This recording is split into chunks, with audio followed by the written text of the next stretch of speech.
Hello, everyone. I'm Christopher Kent, and with me today is a special guest, Dr. Jonathan Chung. And we're going to continue our series of interviews with individuals who were presenters at the Foundation for Vertebral Subluxation's Immunity Conference. And indeed, it was a pretty amazing event, and all of the presenters were pretty amazing people. And Dr. Chung has an interesting background. In his undergraduate work, he majored in microbiology and molecular biology before becoming a doctor of chiropractic, having graduated from Life University. And his interest is in the vagus nerve, heart rate variability, and its relationship to immune function. So, Jonathan, welcome. Hi, Chris. Great to be with you here today. Yeah, it's always fun.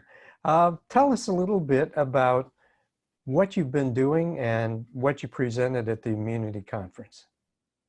So something that's always carried a lot of interest to me as an upper cervical chiropractor is just the relationship between spinal health function and especially the tone of the vagus nerve. And just from the preponderance of research that professions of all sorts of disciplines have put into the study of the vagus nerve, I think it was really important that chiropractors really understood just how much influence that the vagus nerve had in overall physiology of health, but even more importantly in today's day and age, how it really impacts immune function as a whole, because the relationship of the vagus nerve to immune function has been studied very extensively, and it's a big part of why people are paying attention to it in things like cancer research right now. So that's something that really fascinated me, and I felt like it was something that we should be making as a contribution into the chiropractic realm of research. Now, that's really fascinating stuff on many levels. When I was reading some of the HRV papers discussing heart rate variability as a prognostic factor in cancer outcomes, the thing that really kind of struck me was that there were some authors who actually suggested it might be more useful than pathological slides and actually looking at tissue sections.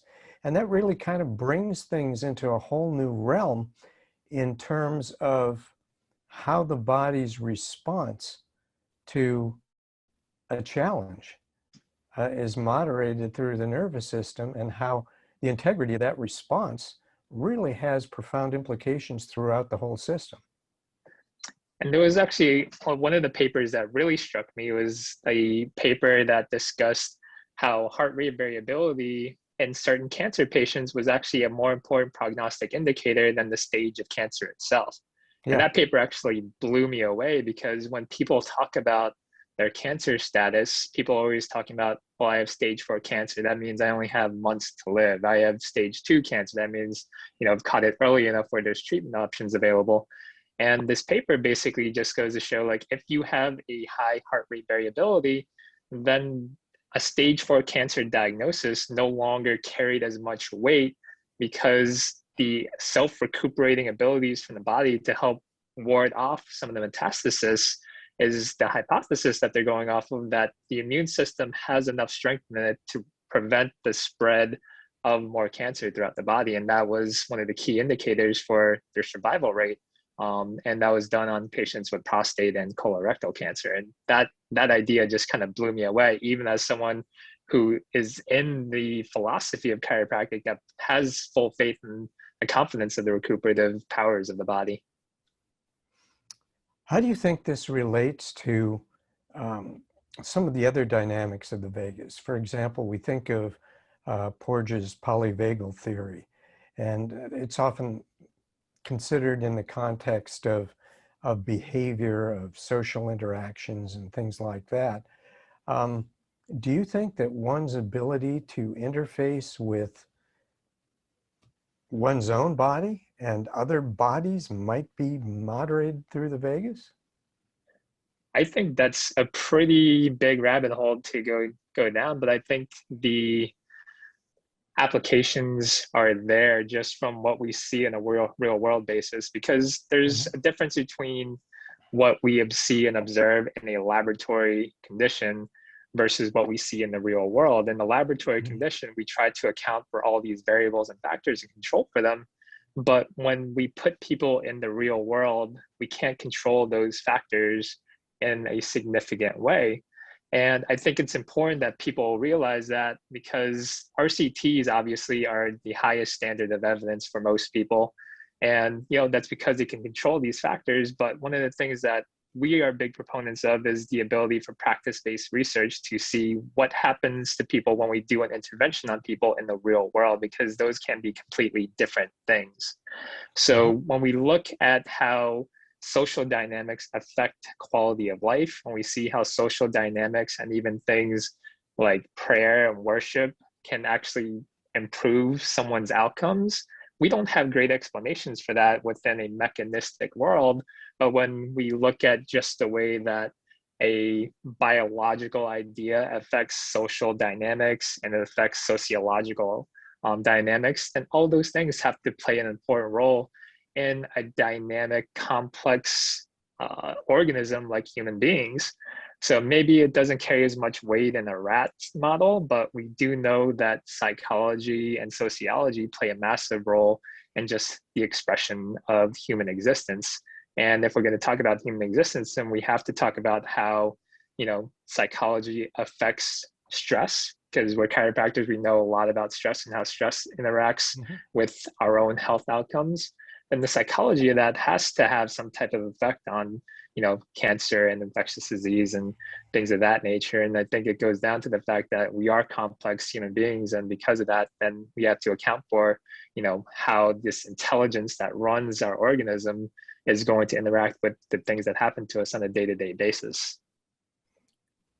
Very well stated. That was a very fascinating discourse into that idea. Tell us a little bit about vertebral subluxation, particularly craniocervical junction dysfunction, and how that might relate to the vagus nerve and immune function. So there's some really interesting anatomical studies that have looked at the proximity of the atlas transverse processes and how it interacts with some of the structures that come out of the vertebral foramen, some of the cranial foramen, and particularly the jugular foramen, where it has the structures of the carotid artery, it has the jugular vein, and it also has the vagus nerve and glossopharyngeal nerves that are passing through that inside the carotid sheath. And some of these studies are showing that the atlas transverse process can, in some cases, actually cause a physical irritation towards those structures, which opens the door for, all right, so there can be a direct influence from a bony structure affecting some of these soft tissue structures and potentially creating havoc in those systems. One of the more interesting neurological phenomenon that we've seen is there are some animal model studies that have shown that the afferents from the C2 nerve roots actually go up and interact with the nucleus intermedius of the brainstem, which has some profound autonomic consequences to it.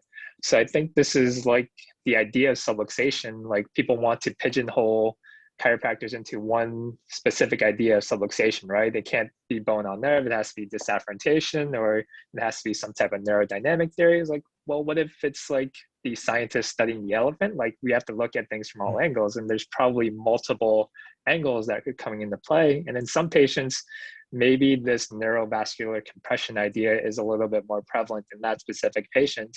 And maybe in another patient, maybe it's more of a disafferentation type of a presentation in that particular patient.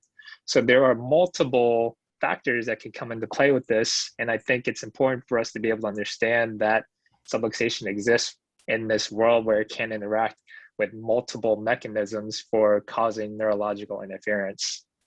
Well put. Something I've been very passionate about.